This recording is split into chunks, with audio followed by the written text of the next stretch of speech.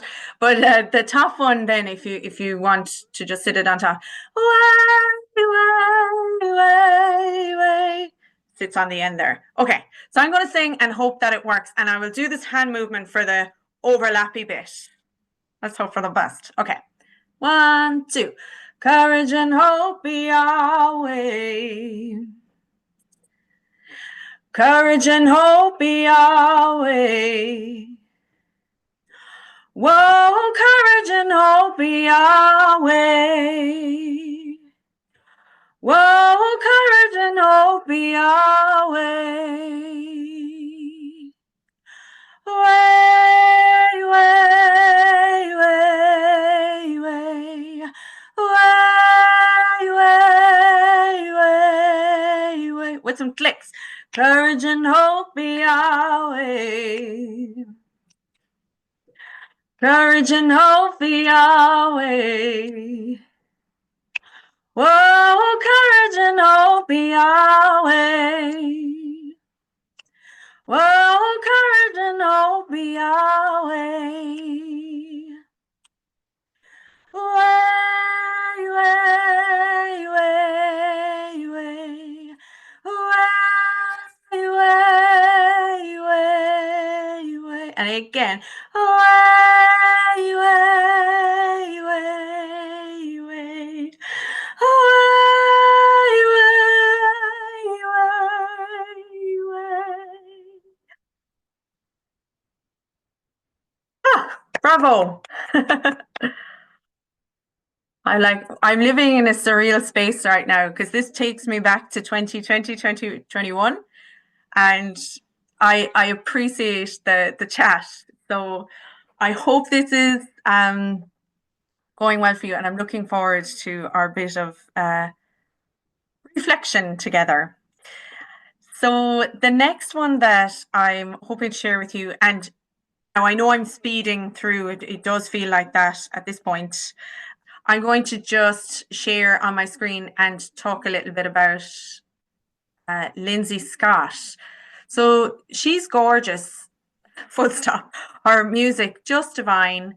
But she does these lovely little moments of songs. And I came across this song literally at the point where I was deciding to do an arts practice PhD.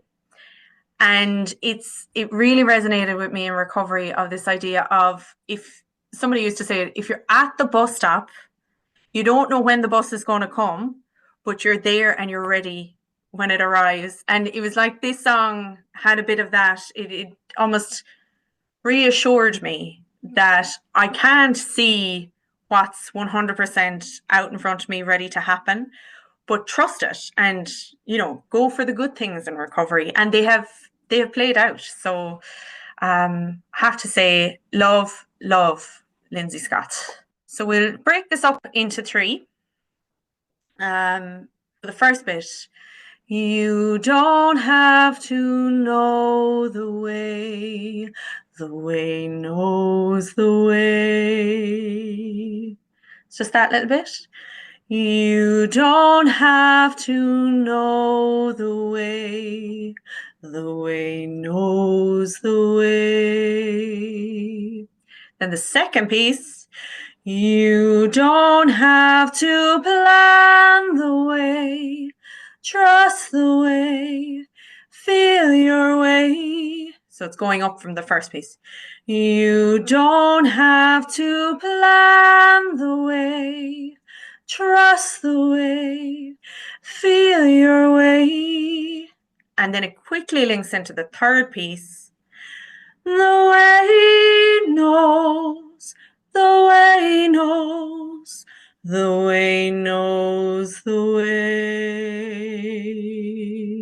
Try from the top. You don't have to know the way knows the way.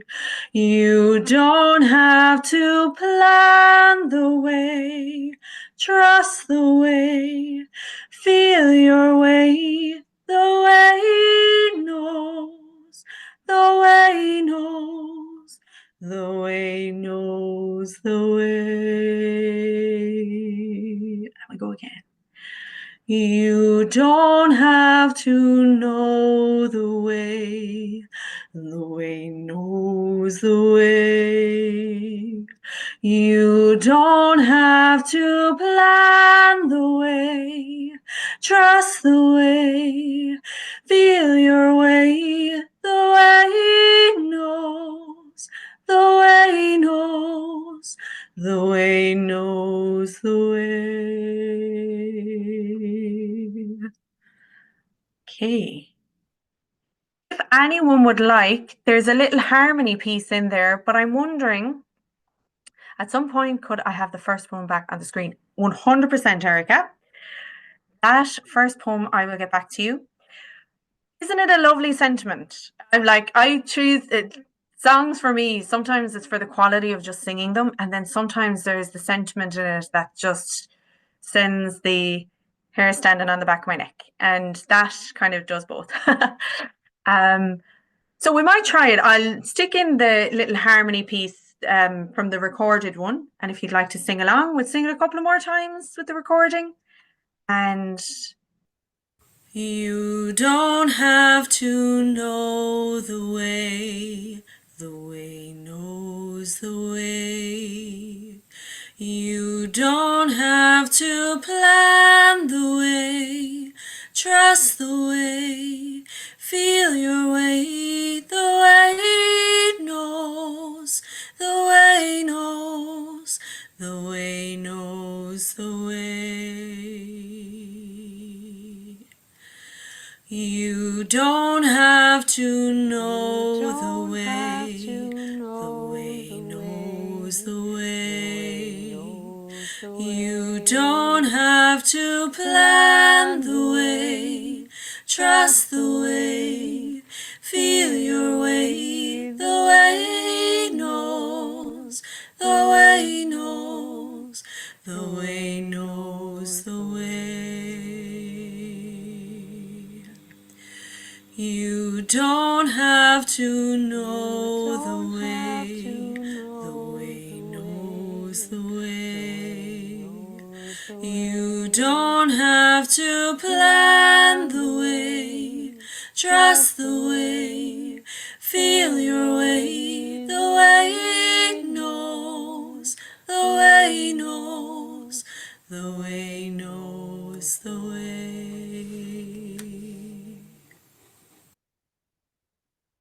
Now, I have one more song, the risk of offering too many, but then I'm like, what's too many?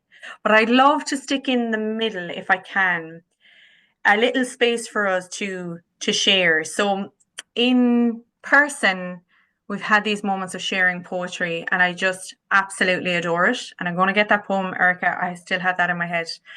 And I saw on the Friendly Circles Berlin, John O'Donoghue. And interestingly enough, I'm from the same region as John and went to college with his nephew. And his work is just the most gorgeous.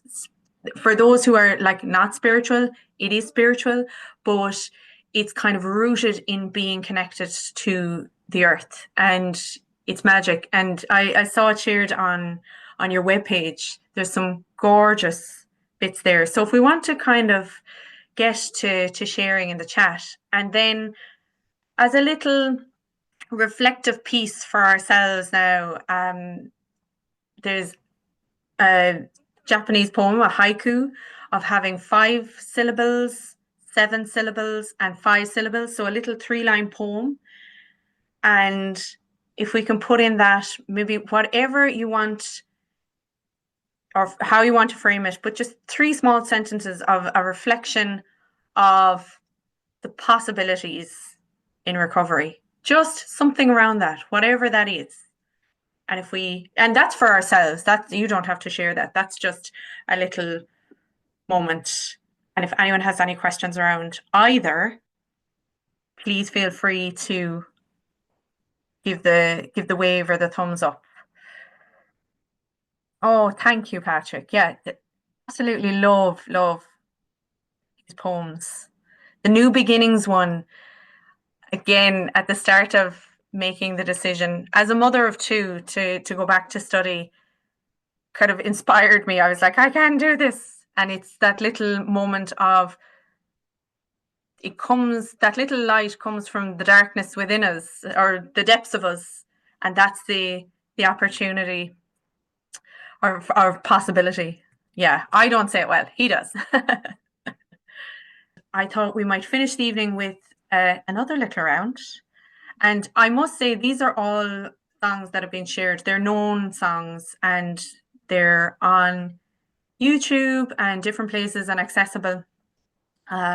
I've only started to write my own songs, so I'm petrified of that creative side to myself. But again, I will say it's recovery that has brought that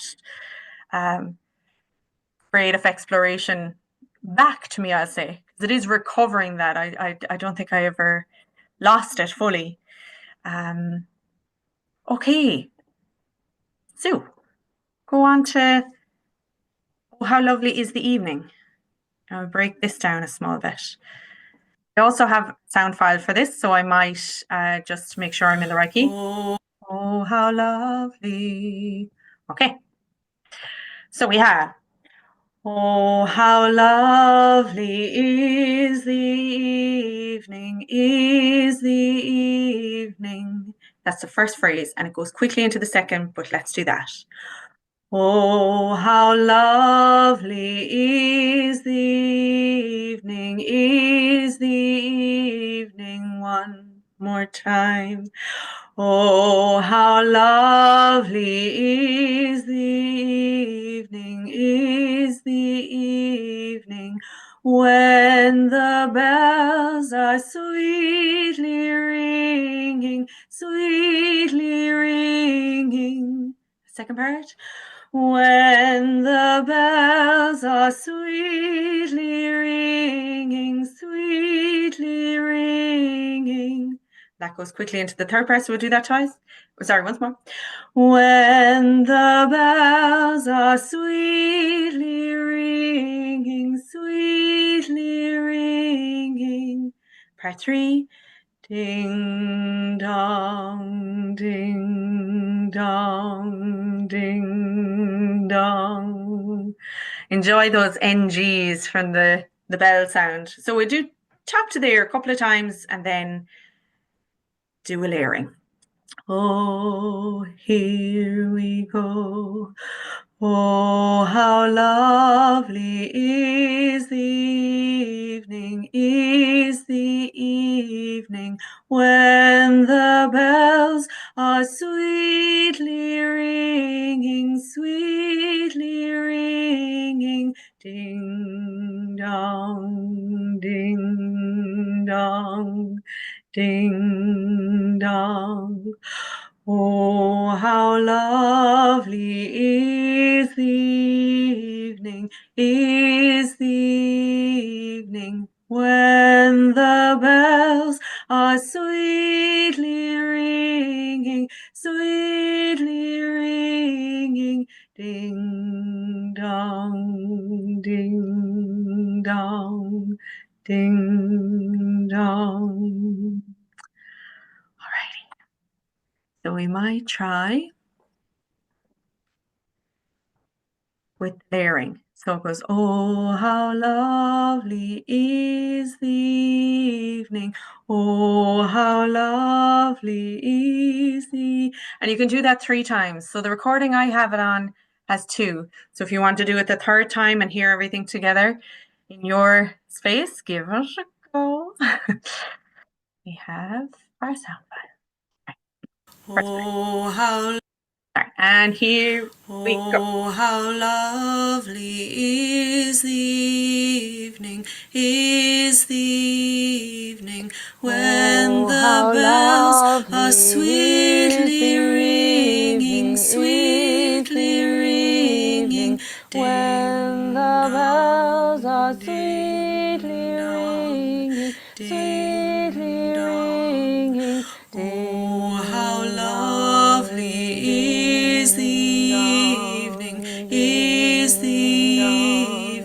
when the bells are sweetly ringing, sweetly ringing. When the bells are sweetly ringing, sweetly ringing. Oh, how lovely is the evening, is the evening, when the bells are sweetly ringing, sweetly ringing, when the bells are sweetly ringing, sweetly ringing, ding dong, ding dong, ding dong.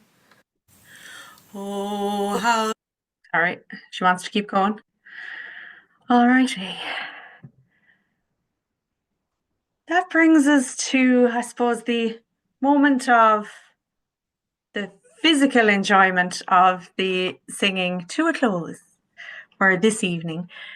So I'm going to do a whistle-stop tour, if I can, of my research. I am looking at it from a community music perspective, an arts practice investigation, trying to understand, identify, and develop safe singing spaces in the context of an addiction recovery continuum. Now, that's wordy, and it's also, it doesn't feel, what I'm doing doesn't feel like the words on that, but it kind of is. I want to understand more the spaces that I'm in and how I'm in them. I want to identify where and who's doing this singing in recovery and be with them in those spaces. And I want to develop it. So I want to be able to facilitate well and kind of encourage singing, encourage that little bit of creative risk, because it is. And thank you, Bob, for bringing that up. And then I love the connection with the within my recovery community, and that honesty, and there's a beautiful honesty that kind of takes away a little bit of the kind of socially prescripted layer to being a human in society. So I'm hoping to enhance my own knowledge around what is safety. I think I'm going to have to change the word, because every time I say it, I'm like, it's so subjective. It's so different for people. It irks people when I bring it up in academic spaces, because we can't offer that. It's kind of more parameters or comfort, I would say, and being supportive spaces and accessible. And then to look at identified participant-led criteria. So that's really what people want in the room. And I really want to look at co-design spaces. I love facilitating, I love singing, but like that, this evening was the most I've done that in so long, because it's like, hey, what do you want to do? What songs are you interested in?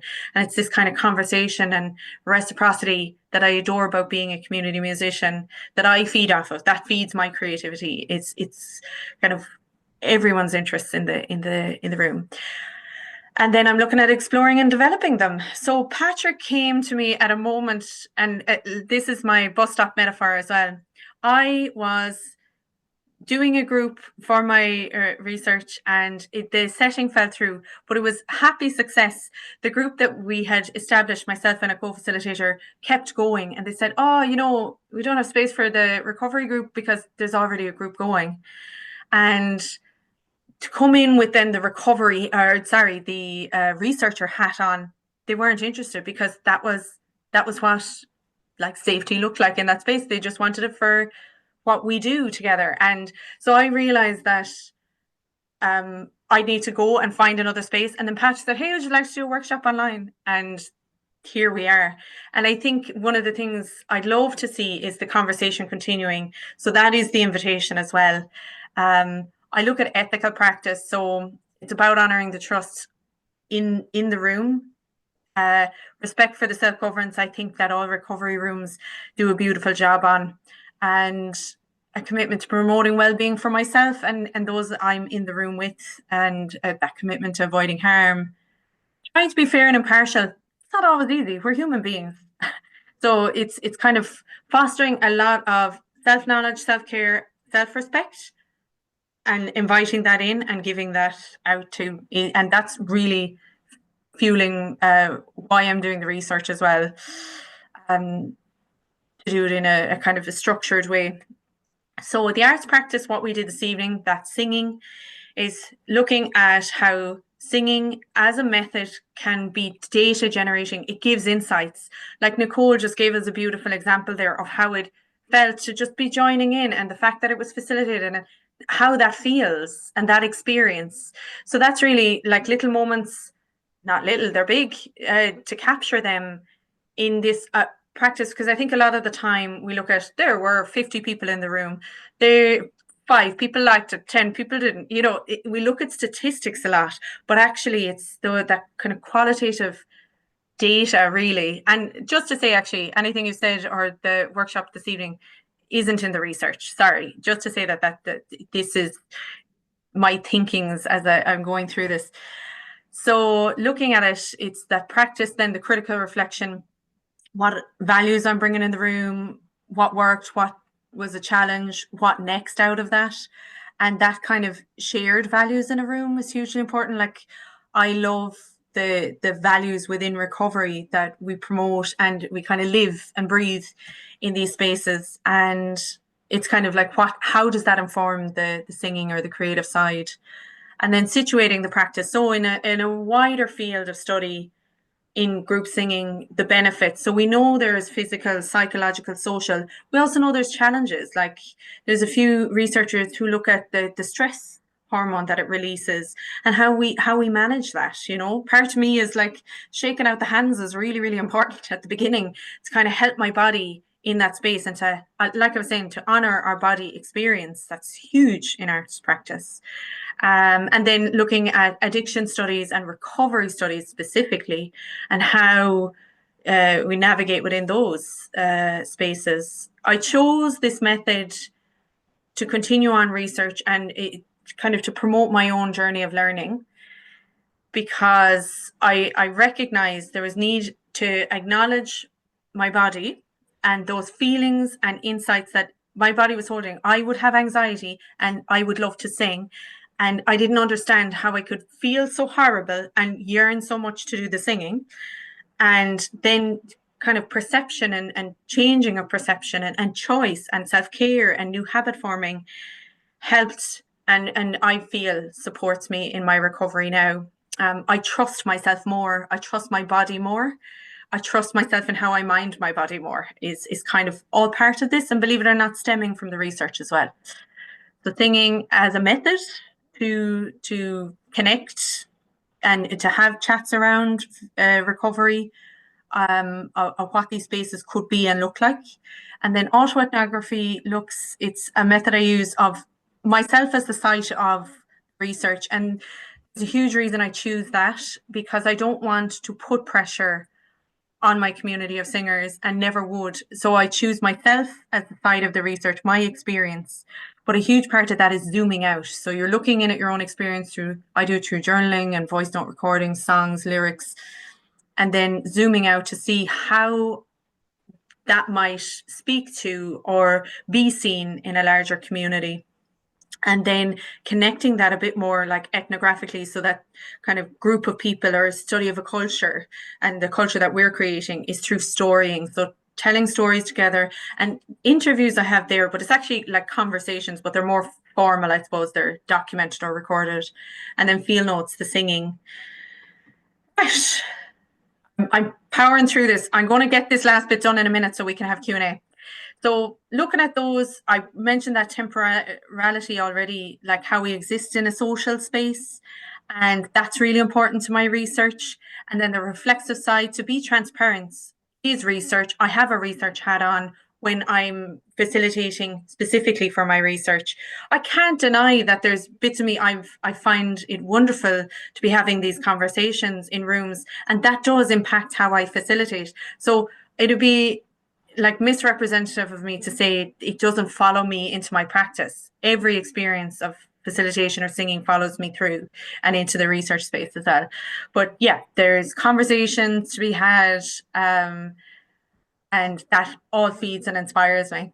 And then it's based on, so it's that first bit of arts practice, based on performance theory, of this idea that we're performing our roles of recovery, but we perform gender roles, we perform working roles, and that kind of underlies the arts practice study that I'm doing, and this kind of idea that Schechner brings is broad. It's a broad spectrum of how we exist in the world in performance. Some it's understated, some it's very flamboyant and seen, but socially we have those roles. And then to look at practice theory, like the singing part, we can't pin it down and say, you know, it's like the 4 steps I gave. It's those 4 steps that mean you're singing great. No, they're ideas. They're a framework. Just like if you pinned a butterfly, you'd look at its anatomy. But to understand the butterfly and to understand singing and recovery is to see it like a butterfly in flight, to see it happening. And that's kind of that experiential, really important.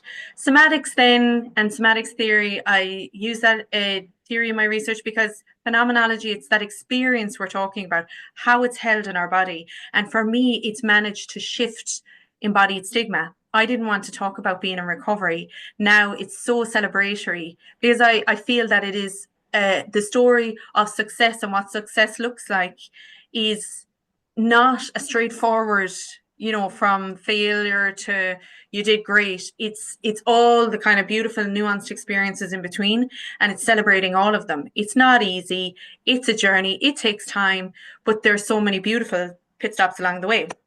I'm not going to get to say the other two. Metaphor and some aesthetics is that whole how we create or how we exist in our body, our perception in our body, and what we bring into the room ultimately, what that in held knowledge within our bodies. Okay. I speed wobbled through that. I'm going to invite anyone who would be interested to further the conversation or to participate in my research. There's an anonymous survey, so that can be scanned.